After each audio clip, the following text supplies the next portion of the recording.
Amazing grace, how sweet the sound that saved a wretch like me.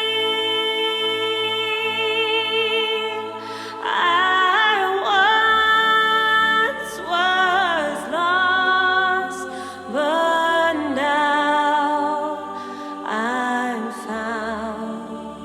Was blind, but now I see.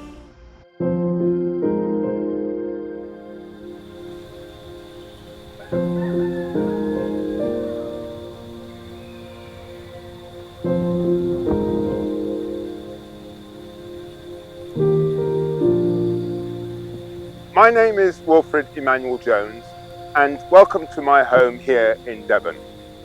I'm 62 years old, and 5 years ago I was diagnosed with acute myeloid leukemia. At the time, most of the doctors thought I would not survive. 5 years later, here I am, thank God. But this film is not going to be about AML. In fact, it's going to be about what happens next. It's what I call the punch in the stomach. The thing that comes along and says, well, you may have survived AML, but you now try and cope and deal with this.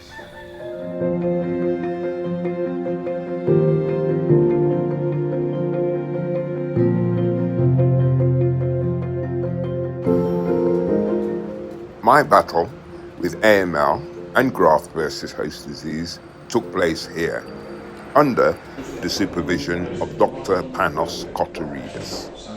Leukemia is very, very typical. So it is a disease that develops over a period of a few weeks or months. So when we ask patients about the previous history, patients will normally say, oh yes, everything was fine. I was absolutely fine till 5 weeks ago when I started feeling a bit tired. So everything happens within, I would say, a month. And from the time that we diagnose acute leukemia, acute myeloid leukemia, we need to treat the patient. So in hematology, leukemia doctors say that we need to treat leukemia before the sunset, if not yesterday.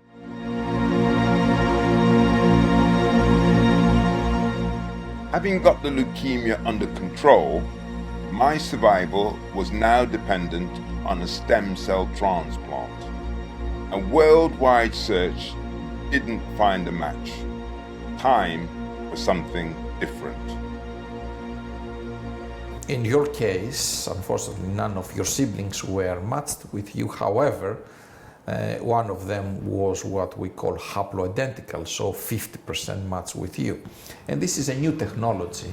And when I say new, I mean, I would say within the last 10, 15 years, there is a lot of new technology in this type of transplant, where 20 years ago, when I was a junior doctor, this type of transplants were not successful. And then during your transplant, I remember that the procedure was slightly tough for you. I mean, a lot of patients will be able to go home within 3 or 4 weeks. Unfortunately, we were not one of them, where you had prolonged hospitalization, you have the admission in the intensive care unit, and then you had some complications, including acute graft versus host disease. Does GVHD go away? It can go away in a lot of patients. We treat acute GVHD successfully and never comes back. We can have cases where chronic GVHD can be treated successfully and again without any residual problems. But unfortunately, we have cases like in your case, where some degree of GVHD can remain all the time. We do this job simply because we still think that we can cure a lot of patients. So up to 60% of patients can be cured with hematological malignancies. and this is always the drive for us to work hard in order to achieve and to further improve our results. I'm very pleased that you have done so well, and always we try our best in order to achieve good results with our patients. It is not easy, but it is still achievable. Some patients hero worship their hematologists. Well, you can see why when you go from this to life. The sound. Not many organizations could say that they could make the difference between life and death. Antinolan are a stem cell registry, and they match these amazing people that are willing to donate their stem cells or bone marrow to people that need that have got blood cancers or blood disorders that need stem cell transplants to save their life. And I think one of the challenges is none of us really know exactly what's going to happen when someone has a transplant. We know that people will struggle with infections, with fatigue, with nutritional problems, etc. But we don't know things like who's going to get GVHD. We may have an idea of someone who might get GVHD, but we don't know for sure. So it's quite challenging for patients to actually know what to expect in their recovery. I feel very strongly that Antinolan support patients and families pre, during and post-transplant.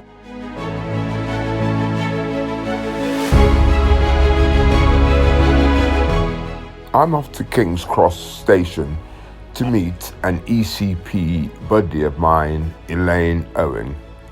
She benefited from an Antinolan stem cell transplant. Her own issue now is dealing with graft versus host disease. I look better than I am, I think. I am very well, but there are underlying things that still aren't quite right. I still have problems with my gut, which is part of the GVHD, and my skin is shot to pieces. You know, it's very thin, it rips. I've only got to touch it on something and it rips open. And I know I went through a hell of a time. I mean, literally, I know at the time, thinking I would never walk again, I'd never eat again, particularly after the transplant. I felt like I was dying. There was sickness, there was diarrhea, there was no control of your bodily functions at all. I couldn't eat, I couldn't drink, I couldn't get out of bed.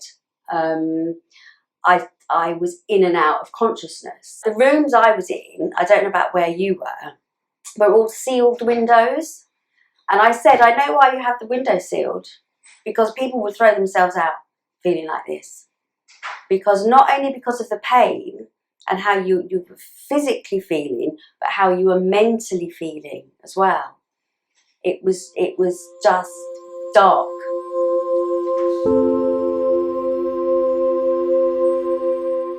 There's times at night when I was on ward, and you're going to sleep wondering if you're going to wake up the next day.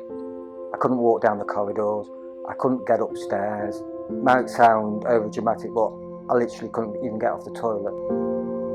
It's a nasty experience. I didn't think it would be as bad as that. I think the mental side of it is huge.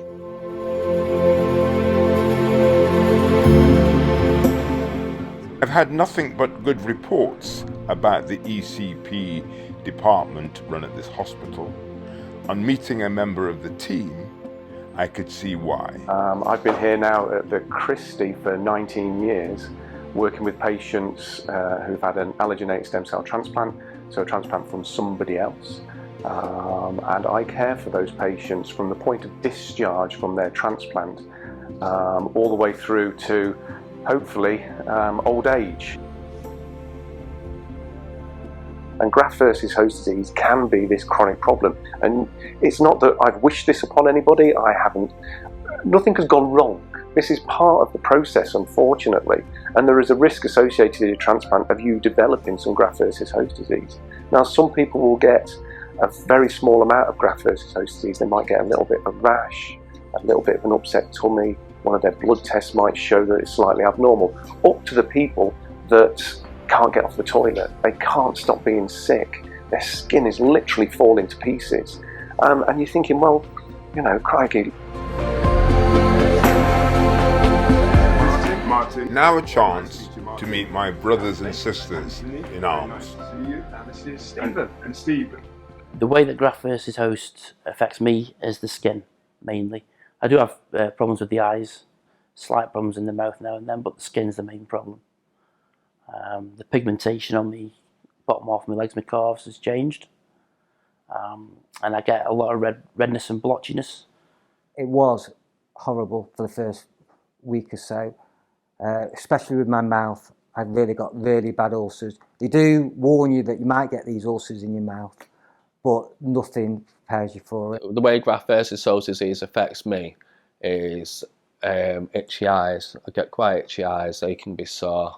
There are days when you feel very down because it's just like, if you end up where you get everything on one particular day, like your mouth's really sore and you're really feeling nauseous and you're itching all over, you think this is awful, you know.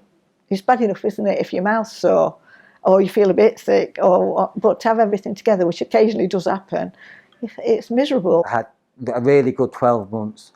I'd started talking about going back to work, started doing sports again, and then I just got this kick. The biggest problem is the lethargy, the tiredness. You start to do something and you just can't do it. It's a feeling like as if you've had the flu and you're just starting to get over the flu and the weakness and the tiredness, but it's there nearly all the time. The biggest problem I had was I'd gone from, I worked for myself, my own business, got it to a stage where I was reasonably comfortable. Used to work 6-7 days a week, and then just to stop like that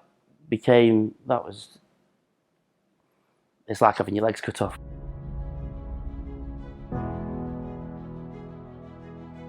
When I was on the Palatine, there was a lady called Camilla. She was fantastic. She went above and beyond anything. It makes me cry to think, because there were days when I really felt rock bottom and she lifted me up.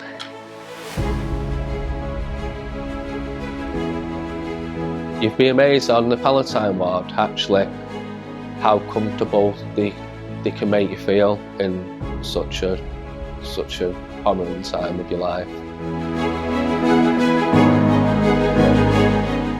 During the dark times, a kind, compassionate nurse can make all the difference.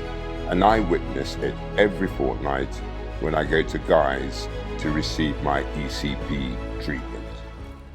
I have to introduce you to Shukran and Manda, because these two nurses were here from when I came from day one. And I must say they were absolutely wonderful, because you used to look after me, didn't you, ladies? Because I was a little baby. I was so nervous when I first arrived. I do remember you were very frightened, and then you were nervous to go. And that's why my roles involved in this job, to make patients' journeys smoother, and then give the explanation, make them understand, and basically hold your hand during your journey. We treat 24 patients a day, and then we work Monday to Saturday. Monday and Saturday we do 12, and then 24 other days. So roughly about 300 patients every month. Hello, Fiona, how are you? Doing well, Fritz. You're looking very well. Oh, thank you very much. It's really nice to be here.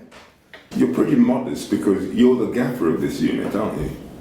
Well, yeah, I'm the consultant in charge. Use the word gaffer.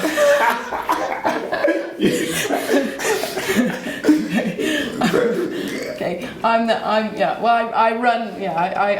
the consultant in charge of the ECP treatment. Yes. And it's not just a unit; it's one of the biggest units in the world, I understand. Yeah. When patients first come to their first clinic appointment, they're often very anxious about the treatment and the commitment that it involves, because it does mean, particularly when you first start, coming up on 2 consecutive days every 2 weeks. In the past, ECP has been used as a treatment for chronic graft versus host disease, but more recently, more and more patients are being treated who have acute graft versus host disease. The difficulty in treating patients with acute GVHD is they're often very unwell and are based in different hospitals around London. So at the moment we are setting up an outreach service. Patients who are often reluctant to start treatment after a few months find, as well as having the treatment, they have the opportunity to meet other patients with similar problems, and many of them actually make very good friends whilst they're here.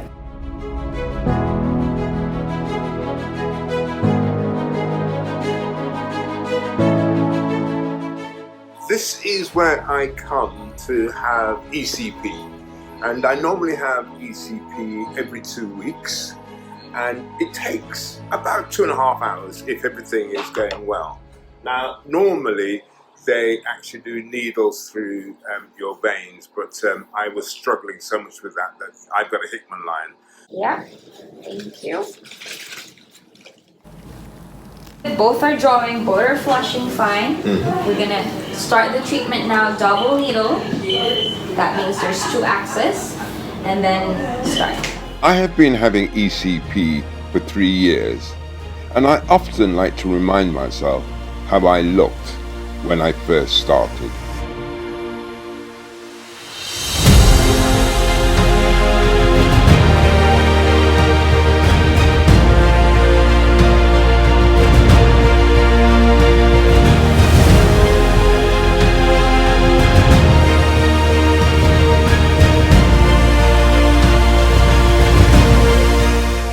I'm going to have to apologise for the section, so if any of you are squeamish, I think this is the time to look away. But it's the only way I can actually illustrate what it's like to have graft versus disease in the eye. So let me get a little closer, as far as close as I possibly can to the lens. Now, this is my worst one, my left hand. So if I look into it now, you'll see how red it is all around. Red, and sometimes, well, quite a lot of times, there's mucus strands all over it. So that's the left. The right isn't as bad, but it's still irritating and awfully painful. And it's like having grit in your eyes all of the time. All right, this is what I find myself having to do when my eyes get so unbearable. I have to come in and give them a bathe, and I might have to do this up to 4, 5, 6, 7, 8, 9, 10 times a day. Oh God, this is what I would call one of my worst things about graft versus host disease.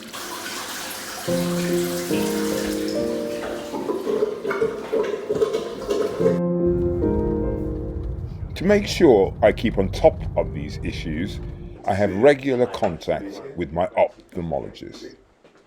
Graft versus host disease is actually quite awful. Up to 70% of people who have chronic graft versus host disease have eye problems, and it's not really that well known amongst all the hematologists and even some ophthalmologists, but the symptoms are awful if not managed properly. And even managing it is a difficult thing as well, because it's multifaceted and not the treatments aren't totally effective either. So patients, start to get back to normal life apart from the pain which they have from their eyes, and that's kind of an ongoing issue. Everyone's scared about losing their eyesight, and that's horrible. If you lose your eyesight, it's terrible. And you can lose your eyesight with this. You can? You can do, yeah. And how does it get to that extreme that you could... If the eye remains dry, it gets infected, you get corneal melt, peripheral corneal melt on the edges of your cornea, so it can be devastating. Graft versus host disease can also affect you in other unexpected areas of the body.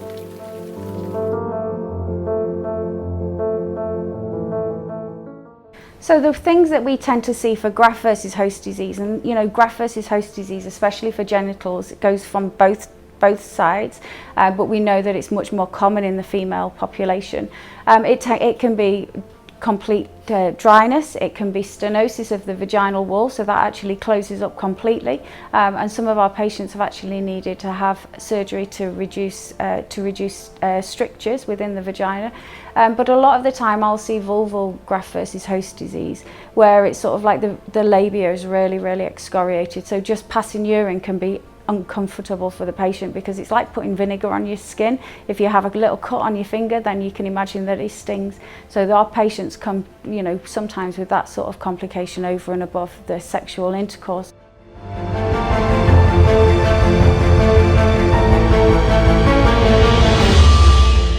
We know that cancer patients, often relationships will break down because of, one reason or another, because of their cancer journey, really. So trying to prevent it from being due to a sexual reason would be helpful if that was a complication.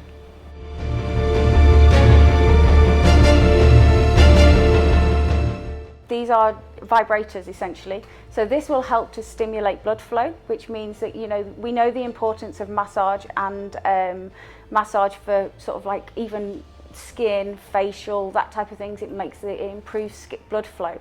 So it seems really random, and it seems really it's a very difficult subject sometimes for people to bring up, but by using vibration, obviously increases blood flow to the area.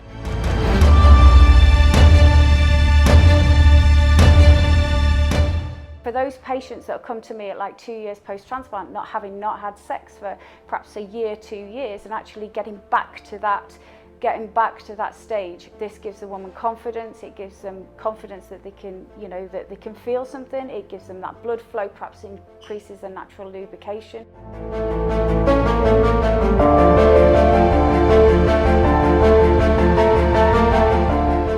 The problems are not only physical. I like to acknowledge the emotional roller coaster, whatever you want to call it, the emotional side of the physical illness. Because I've had people on that ward saying, you're the very first person who's actually asked me how I'm feeling.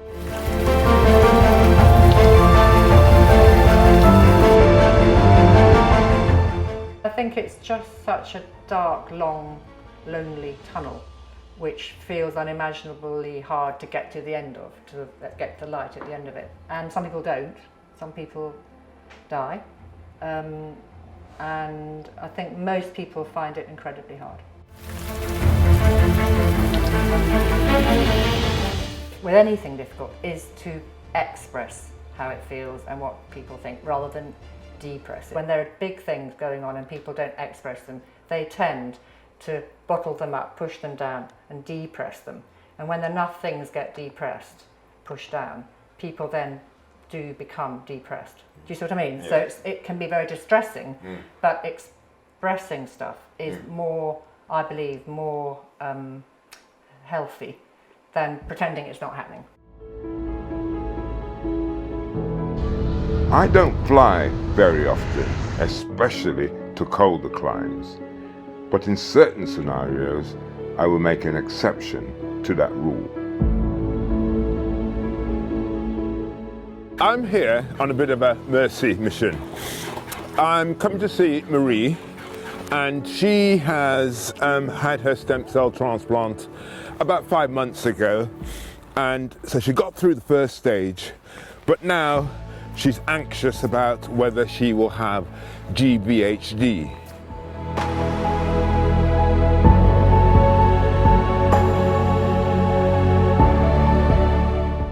Yeah, I had ECP.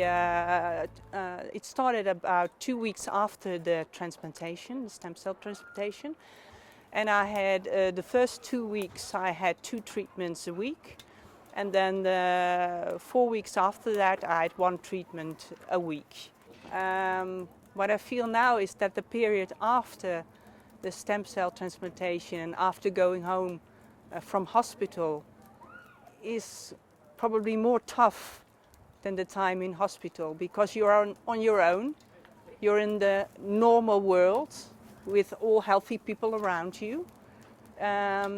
You're realizing what has happened. You have time to think about the treatment, about all the things you went through in the hospital, about the illness you have.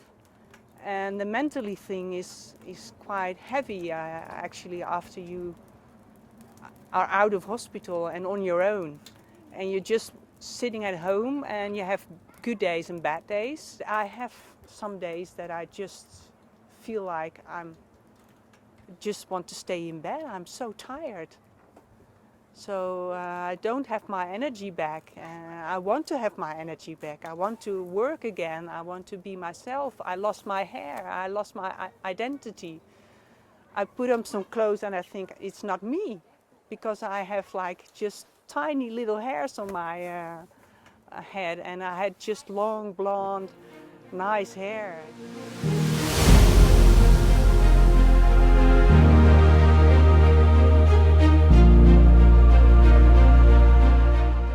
This is our restaurant, so here we're serving dinner for the guests at 7, 3-course menu. It's just absolutely amazing. It's so atmospheric here. How on earth do you manage to do this and also having to fight this illness? I mean, how do you do it? Yeah, it gives me a lot of energy to do this and to create things and to be with people, communicate with people. That distracts also a little bit that you are ill, and it gives you positive vibes, positive energy. Here's my husband Marco. He's preparing the food for tonight. Hello Marco, how are you? Really good to see you. You've got a very brave wife here, you know. Yes, that, I know. She's been to an enormous period, yeah. You've been through hell and back, haven't you? Yeah, I've been to hell and back. I tell you what, I spent my life working in food, yeah. And one of the awful things about having this graft versus host disease is that it takes away all your taste buds. Yeah, Did that it's happen horrible. To you? Yeah, it is really horrible. Yeah. How does our illness impact our loved ones? One of the things that I'm really mindful of is that when you're the patient, you've got a job to do in a way, and your job is to survive. Yeah, right. The person by the bed has probably one of the worst jobs because there's absolutely nothing you could do. True, yeah. How did that feel? Nightmare.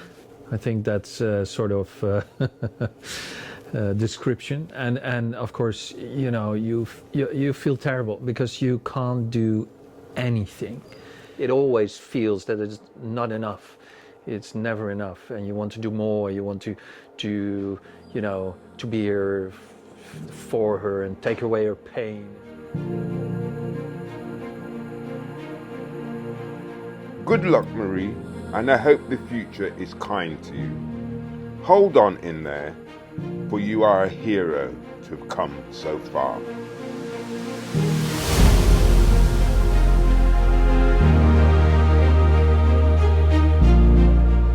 Before returning back to the UK, I must visit a hospital in Oslo that has an ECP unit managed by a phenomenal nurse.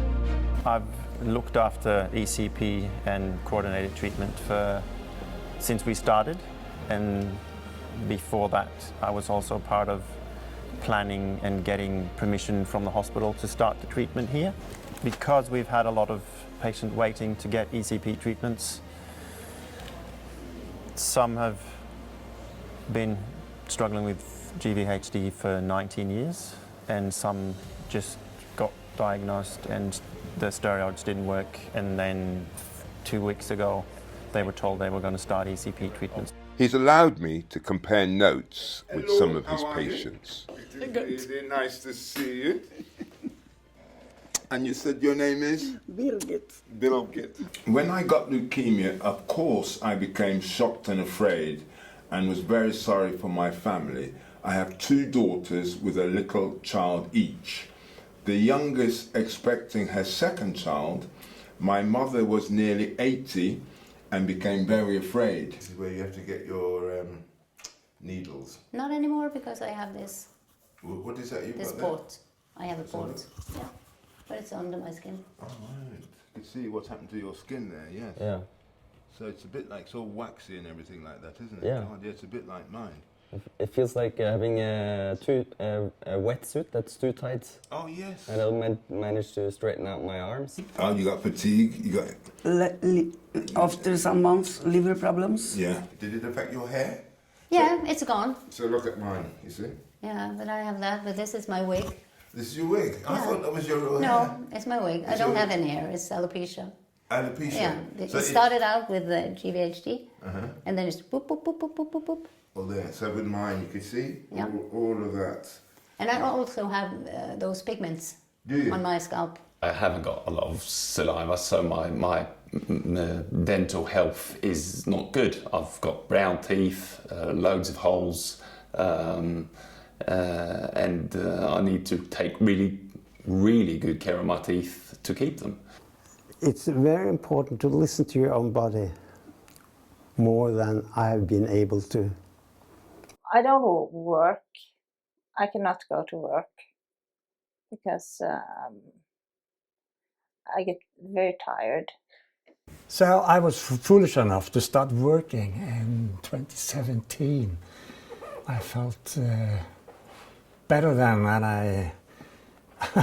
I went out and bought a small car again, and oh yes, I'm going back to work. I just worked for 3 weeks and I got pneumonia again, because just one at the office just cough, and I wasn't sick, terrible sick. Were you married at the time when you got... well, we lived together. You lived together with Yeah. somebody. And so how did that then impact that relationship? Very badly. She couldn't take it. I turned 35 this Saturday, actually. That's Yeah. happy birthday. Thanks, Do man. you do anything special for your birthday then? Yes, birthdays now are really... I don't like the attention. I still don't like the attention, but I'm super proud to be 1 year older. You dig yourself in holes every now and then, and when you feel that you've gone one step forward and end up 54 steps back, it's a long way, and that's when you think, well, maybe it would have been better if it just ended early on. But you know, at the end of the tunnel, there's a light. Amazing grace. That tunnel, at times the darkness is frightening and overwhelming, and your only solace is that mighty, powerful light willing you towards it. Like me. Some of you are perhaps just about to start your transplant journey. Others may be going through the great GVHD battle. Wherever you are on that journey, I'd like to wish you good fortune, because boy, I know the pain, the agony, the anxiety that you'll be going under. But try and keep faith. But perhaps more important than that, try and hold on to hope. Because with hope comes miracles.